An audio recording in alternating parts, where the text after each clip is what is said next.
Viva, o meu nome é Rui Almeida, sou arquiteto de cibersegurança na Balwork, onde me foco nas áreas de segurança aplicacional e na modelação de ameaças.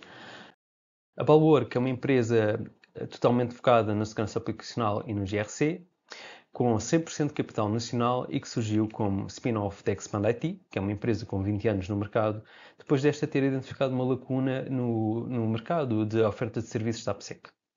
A missão da Balwork é construir um mundo digital mais seguro e nesta apresentação vamos ver como é que o Threat Modeling nos ajuda a aproximar-nos desse objetivo. O que é a modelação de ameaças? Temos aqui a nossa aplicação, que inevitavelmente terá vulnerabilidades que podem ser exploradas por adversários e, portanto, constituem ameaças.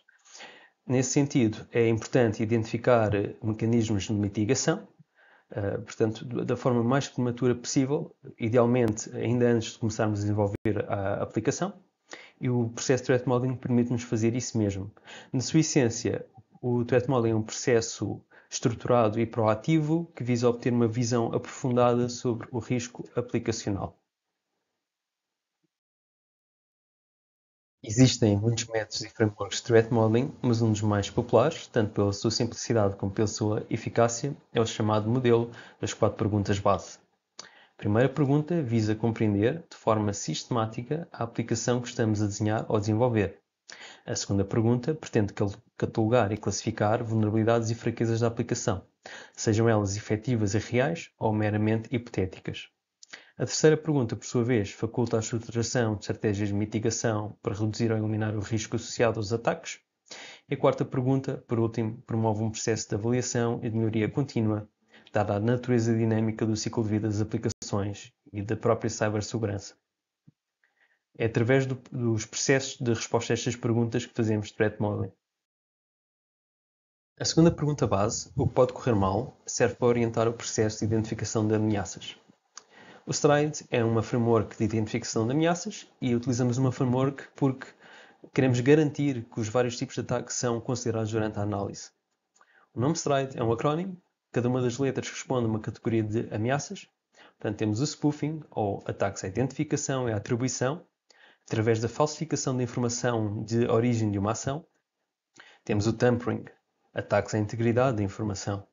Temos ataques de repudiation, são ataques à identificação e à atribuição, mas após uma ação ter sido realizada. Portanto, contrasta com o spoofing, pois não exige falsificação de origem quando a ação é realizada. Temos information disclosure, ou ataques à confidencialidade, através da revelação de informação a entidades não autorizadas. Temos ataques de denial of service. São ataques à disponibilidade que impedem a utilização da aplicação pelos utilizadores legítimos. E por último temos elevation of privileges, ou seja, ataques que permitem obter acessos e privilégios mais altos do que os originalmente atribuídos a um utilizador. A utilização do modelo como STRIDE propicia uma análise sistemática e estruturada. Depois desta muito breve introdução ao tema da modelação de ameaças, vamos agora meter em prática todo o processo. Neste exemplo, vamos considerar o caso de um negócio de voos de paraquedismo.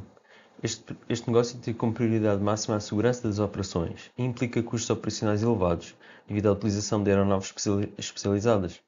Acontece que os paraquedistas não podem ser carregados arbitrariamente nas aeronaves, pois a ordem depende do tipo de saltos que cada paraquedista vai fazer. O negócio tem necessidade de implementar uma aplicação que facilita a organização das cargas dos paraquedistas nas aeronaves e tem por base dois requisitos funcionais.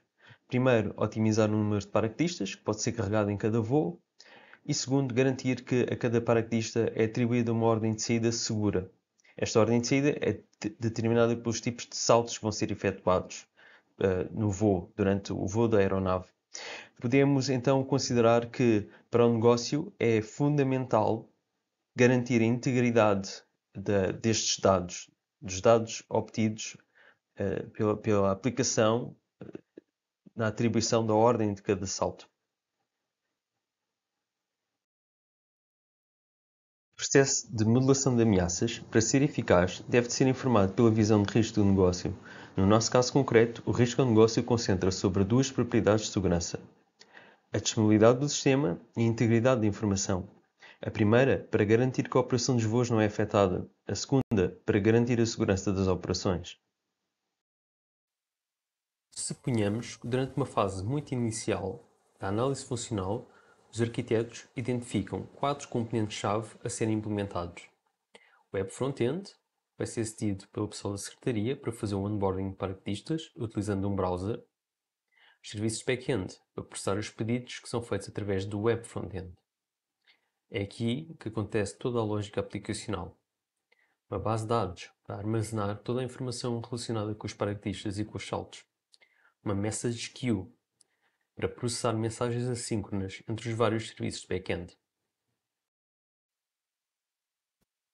Durante o processo de modulação de ameaças e com o objetivo de respondermos à primeira e à segunda pergunta, nomeadamente o que estamos a construir e o que pode correr mal, nós utilizamos a gramática de modulação de ameaças para começarmos a representar propriedades de segurança do sistema.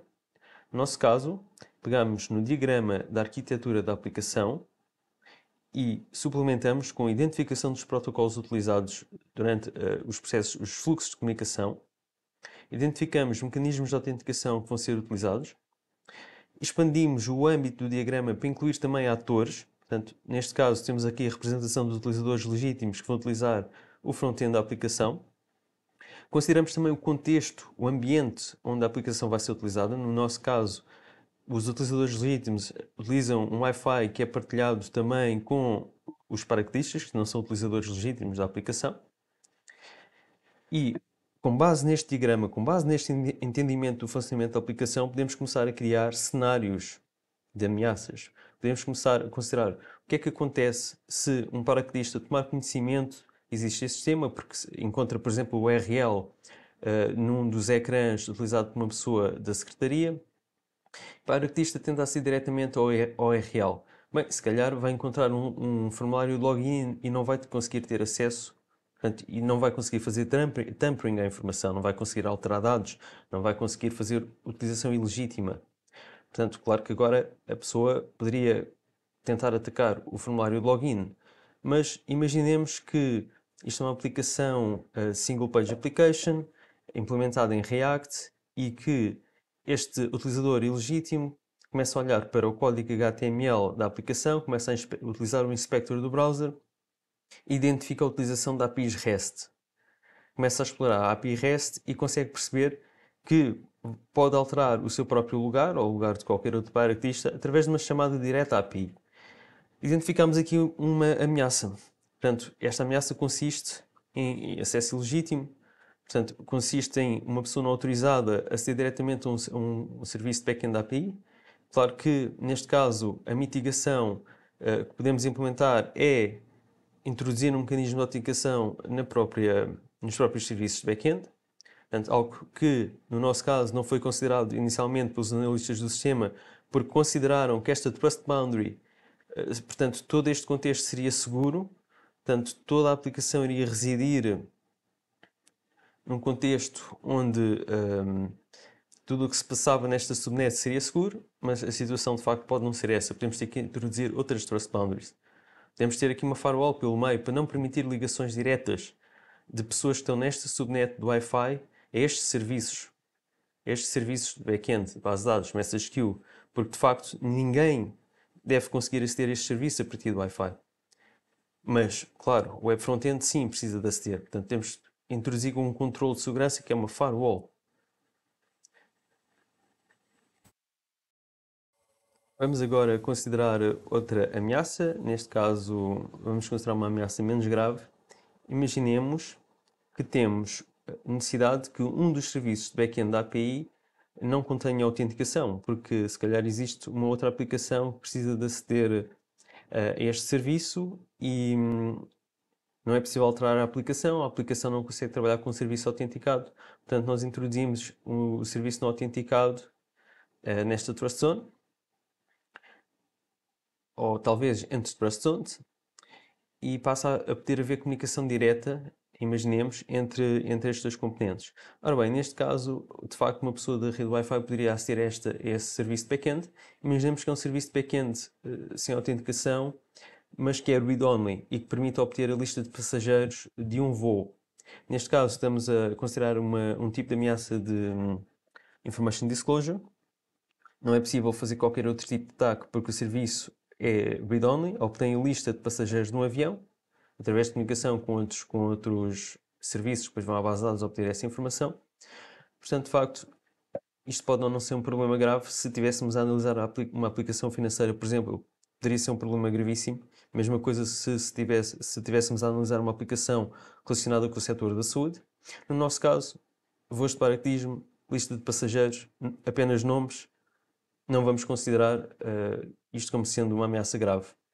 Pelo próprio modelo, de risco do negócio, pela visão de risco do negócio. Voltando ao diagrama inicial, vamos considerar outro tipo de ameaça. O que é que acontece se na ausência de firewall e de controle de ligações entre a rede Wi-Fi e a rede dos serviços de aplicação? O que é que acontece se um utilizador não autorizado começar a realizar um ataque de denial of service ao IP, por exemplo, da message queue? Portanto, vai conseguir parar a aplicação porque deixa de haver comunicação inter-serviços. Portanto, aqui está outro tipo de ameaça, que é um denial of service. Como é que poderíamos mitigar esta ameaça? Introduzindo, de facto, a firewall e introduzindo aqui outra trust boundary, ou, por exemplo, implementando rate limiting, até no próprio host da message queue, por exemplo. Com base na análise das propriedades de segurança e das vulnerabilidades associadas aos elementos representados no diagrama, conseguimos identificar ameaças. A análise de ameaças é sintetizada através da identificação de vulnerabilidades e da imaginação e da construção de cenários de ataque. Cada ameaça deve ser classificada segundo o seu risco, tendo em conta a probabilidade de ser explorada e o impacto que poderá causar no negócio. Da nossa análise, encontramos 3 vulnerabilidades. Portanto, a primeira vulnerabilidade, porque um paraquedista pode alterar o seu lugar no avião, se fizer uma chamada direta à API. Isto é um exemplo de elevation of privileges e tampering, ok? Risco elevado, porque se um paraquedista alterar a sua ordem no avião, pode meter em causa a segurança de todos os outros paraquedistas. Portanto, risco muito elevado para o negócio, não queremos que isto aconteça. Segunda vulnerabilidade, uma falha de ligação ao serviço do RabbitMQ. Bem, isto de facto representa um incidente de denial of service e, portanto, vamos meter com risco médio. Information disclosure, possível descobrir o lugar atribuído a qualquer outro paraquedista no avião. Vamos considerar que isto é um risco baixo, porque o negócio não tem resíduos de privacidade. Cada uma das vulnerabilidades identificadas devemos fazer corresponder a um conjunto de mitigações, de forma a reduzir ou a erradicar o risco associado a cada vulnerabilidade. No nosso caso, consideramos que a alteração de lugares não autorizada, através de uma chamada direta a uma API de back-end, tem risco elevado, pelo facto de ser fácil de explorar e por ter um impacto extremo no negócio, uma vez que pode meter em causa a segurança física de outros paraquedistas. Pode levar a um acidente potencialmente mortal. Isso mete em causa tanto a continuidade das operações como a reputação do negócio. Consideramos risco muito elevado. Identificamos também uma vulnerabilidade de risco médio, com impacto na continuidade do negócio, pode ser totalmente evitada se a mitigação for implementada. E por último, temos o caso de uma vulnerabilidade fácil de explorar, mas com impacto considerado muito baixo, uma vez que o lugar atribuído a um paraquedista não é classificado como informação confidencial. A última das 4 perguntas base. Fizemos um trabalho suficientemente bom? Esta última pergunta remete para um processo introspectivo de melhoria contínua, e é nesta lógica que o threat modeling deve ser considerado. Idealmente, introduzindo-o na fase de análise e desenho da aplicação, mas sendo também adequado para qualquer outra fase do ciclo de vida do desenvolvimento de software. Para concluir, fazemos um trabalho bom quando utilizamos o Threat Modeling para compreender o risco aplicacional. Fazemos um trabalho bom quando antevemos e antecipamos vulnerabilidades e evitamos custos com remediações tardias. E fazemos um trabalho excelente quando eliminamos ou reduzimos o impacto de um possível ataque. Na Valwork estamos ao vosso dispor para esclarecer qualquer questão relacionada com esta apresentação ou sobre qualquer outro tema de segurança aplicacional. Muito obrigado pelo vosso tempo e pela vossa atenção. Até breve.